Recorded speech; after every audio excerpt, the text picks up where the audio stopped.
আমি Madhumita paradise cooking channel থেকে তোমাদের আমি স্বাগত জানাচ্ছি।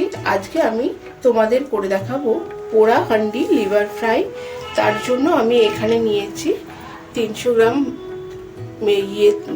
মাটন লিভার, আর এটি আমি কুকারে সেদ্ধ করে নিয়েছি, নিয়ে স্টকটা আলাদা করে রেখে দিয়েছি। আর এবার চলো আমি রান্নাটা শুরু করি। কড়াইতে আমি দেব পরিমাণ মতো সর্ষের তেল, আর এখানে আমি কাশ্মীরি লঙ্কার গুঁড়ো রেখেছি, তার মধ্যে সর্ষের তেল দিয়ে রেখে দেব। এইভাবে আমি কোনো রেসিপিতে কালার আনি। এটি এখন ভিজবে, আর সর্ষের তেলটি গরম হলেই আমি রান্নাটি শুরু করব। এখানে আমি নিয়েছি একটি বড় এলাচ, দুটি ছোট এলাচ, লবঙ্গ, দারচিনি নিয়ে থেতো করে রেখেছি। সর্ষের তেল গরম হয়ে গেছে, এবার তার মধ্যে আমি দিয়ে দেব।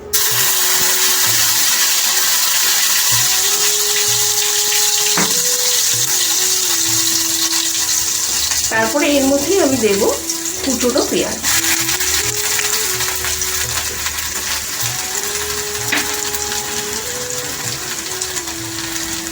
টমেটো কুচি,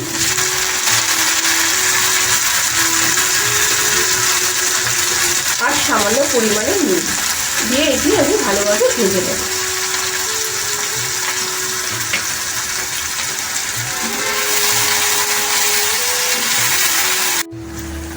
তারপরে এর মধ্যে আমি দেব, এখানে রয়েছে হাফ পেঁয়াজ, 1 ইঞ্চি আদা আর 5 কোয়া রসুন নিয়ে পেস্ট করা।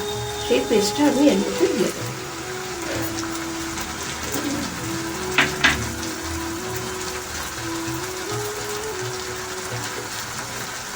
পরিমাণ মতো হলুদ গুঁড়ো,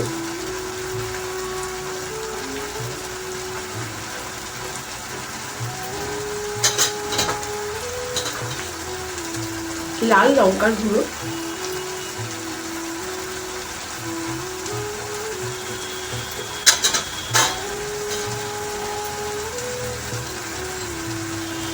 আর ছোট চামচের 1 চামচ ধনের গুঁড়ো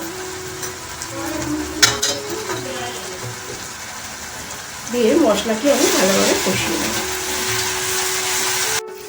তারপরে এখানে আমি দেব এই থেতো করে রাখা পাকা লঙ্কা,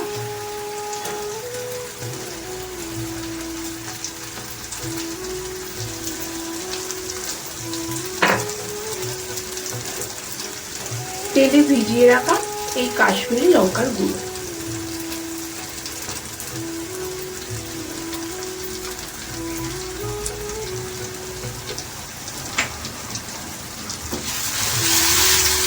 তারপরে এর মধ্যে আমি মাটন লিভারটা দিয়ে দেব, দিয়ে এটি খুব ভালোভাবে এবার কষাতে হবে। সর্ষের তেলের সাথে কাশ্মীরি লঙ্কার গুঁড়ো মিশিয়ে দিলে কালারটা খুব ভালোই আসে, তোমরা দেখতেই পাচ্ছ। এরপরে আমি এর মধ্যে দেব পরিমাণ মতো নুন, আর এর কালারটা যতক্ষণ না কালচে হচ্ছে ততক্ষণ ধরে আমি এটি স্টক দিয়ে দিয়ে কষাবো।